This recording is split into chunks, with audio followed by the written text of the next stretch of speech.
Hey guys, welcome to another episode with the ladies over in Deer Park, Spokane, Washington. I have Steffani and Rozella with me today. Hi, Hello. good to see you guys. You as well. John. Yeah, and Thanks for coming this way. Thanks for bringing sunshine when I I came. know, that too. We love the sunshine. Yeah, we do. We look cool in our shades, don't we, huh? Yeah. Thumbs up for that one, guys. I know. I freckled good this weekend. And that sunshine I came, I was taking in all. I love the freckles. sunshine. It adds color. It does. We It does. needed it around here. Starts with the burn and eventually hopefully gets to the tan. Yep, there's Yep. that. All right, what are we debating about today? Okay, I asked the ladies a question. Is this a seller's market or is this a buyer's market we're in? And I got some really interesting answers and kind of a little bit of chat back and forth. So tell me, Well, what do we think? statistically speaking, a seller's market is when inventory is low and you have more buyers. Mm-hmm. It gives the sellers power because you've got that aggression from the buyers. You have them coming from all over, so you're like, hey, I can ask for more money. I don't need to help out. However, because of our economy, Stephanie's arguing that My argument is that it also goes back to being a buyer's market due to the fact that yes, inventory is slightly lower, but you have a lot more competition with, in my opinion, the pre-existing homes with now new construction homes, in addition to what current rates are, which gives obviously only a certain audience can actually afford a home right now. So you don't have necessarily as many buyers as we saw a few years ago, which is what really drove it to being that seller's market. To where buyers right now, they're much heavier on their negotiating and taking their time to assess how they basically write up an offer, essentially, and they're asking for a lot more. So then that does go back to, but is that really the sellers that are driving the sale, or is it the buyers? Because we know sellers want to sell for various of reasons, as we've seen. But the buyers are buyers needing help. buyers still want to buy because life is still happening, but they're also being extremely picky with what they will buy and how they will buy. So Yeah. that's my consensus on it. Is All that- right, so seller's market, data driven, buyer's market because the emotions and reality of the situation with buyers who can kind of drive the purchase price. Buying power is from where the buying power is at. Yeah, You know, those pesky rates are somewhat driving this as well. So, yeah. given pesky rates, given that you can consider it either way, let me ask the second question, which is it a good time to buy or is it a good time to sell? How do you feel about both those? Both are Yeah. absolutely great times because sellers are still getting their value. Our averages are still over Yep. 400,000 in Washington, like in Spokane area. Yep. And buyers, yes, you're paying around that averaging point. However, there's no reason for them to lose value in their properties right now. There's Yeah. nothing that we can foresee, at least, for them to start losing that value unless they're overpaying and not hiring the right professionals to help them. So absolutely, why wouldn't you buy and sell if you're still getting top dollar for your property? It's a good time for sellers to sell, especially if life or circumstances are causing you to go to that point. Sure. And as a buyer, it's a very good time still to buy because at the same time, we have no idea what rates are going to do in a year. There's this looming cloud that people just think that there's this magical flip that's going to be switched and that it's going to bring prices down and the interest rate down, and I'm like, well, I don't know what world you're living in, but that sounds great. I don't think that that's what the trend is going to show because we've still gone up in value year over year. Here in People have the Spokane. most equity in their homes, right? Like in our area, It's a record amount of equity. record Yes. amount of equity. So that's why not sell if you're at a record amount of equity. And if the rates don't go down, then if you didn't buy now, then it's going to be even more expensive to buy then, and you can buy even less then. So you might Quite as true. well, again, take advantage. If, in fact, it does go down, great. Good job. You're now sitting in a position where you you have can refinance. equity built in, and then you can then potentially refi for a lower rate that's going to bring everything down for you. So that's why I always say, don't wait. Like, if you have the ability and the means to, and you need to, start shopping, find a good realtor, negotiate all the terms that make it, make Feasible. work. Yes. Don't be putting yourself out into a position where you're banking on the rate to lower, because it might not happen either. Make sure you can afford whatever it is that you're doing, and Sure. still go and do it. And there's so many different incentives I still feel like for buyers right now, from different lending credits that are being offered. And again, going back to those sellers, a lot more sellers are willing to now start paying concessions, where I would say in the last 2 years they were not, because they didn't have to.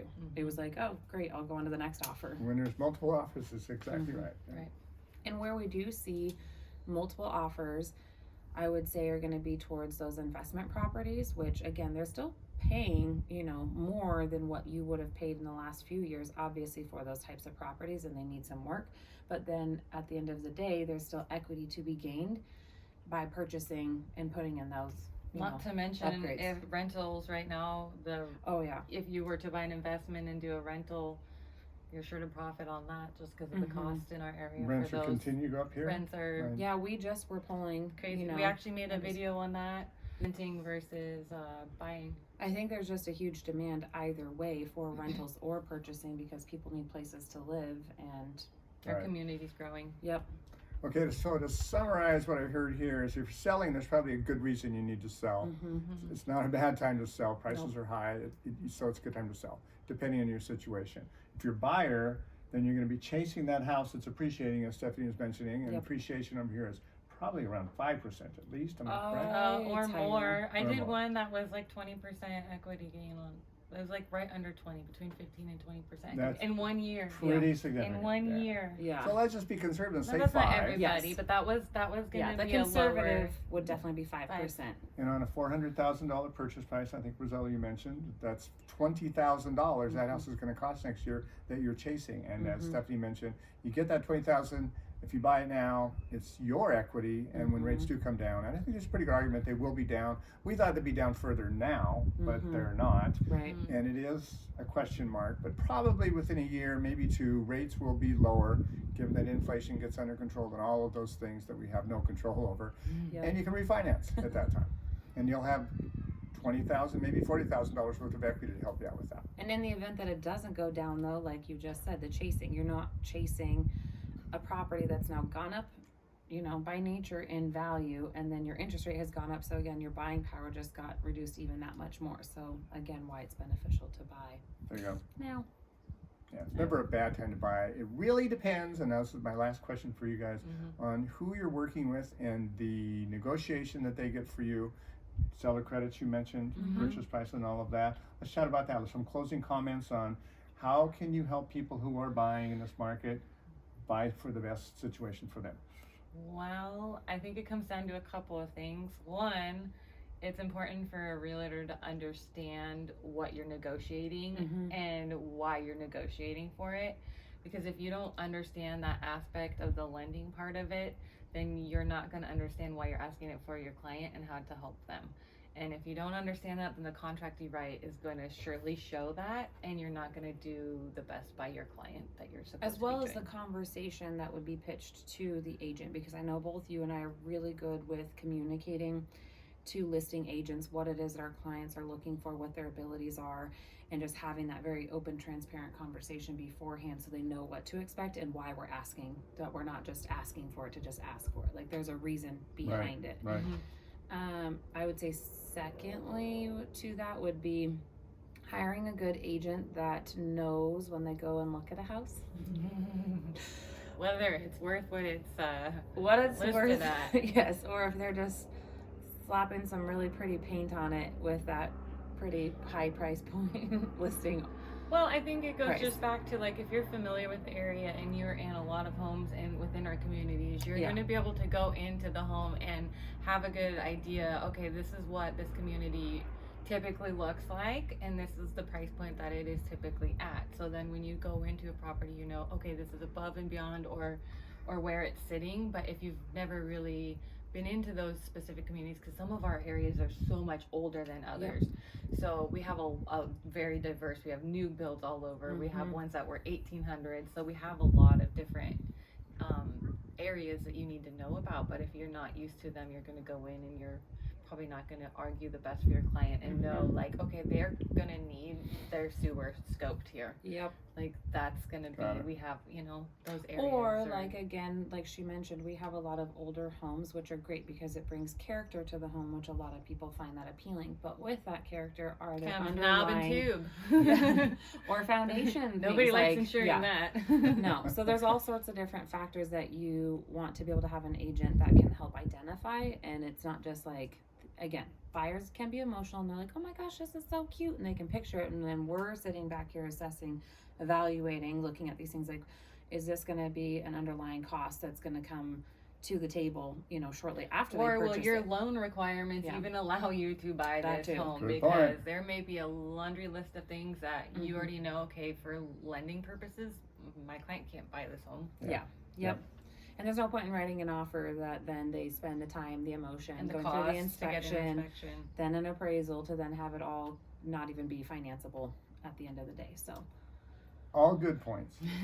Thanks So- for asking. Having an agent that connects with you as a buyer and understands your emotional needs as well as your other financial needs and your Yep. goals, vitally important. Having an agent that knows the market and knows houses and knows issues with houses and can guide you there. Mhm. All important kinds of things. I like it.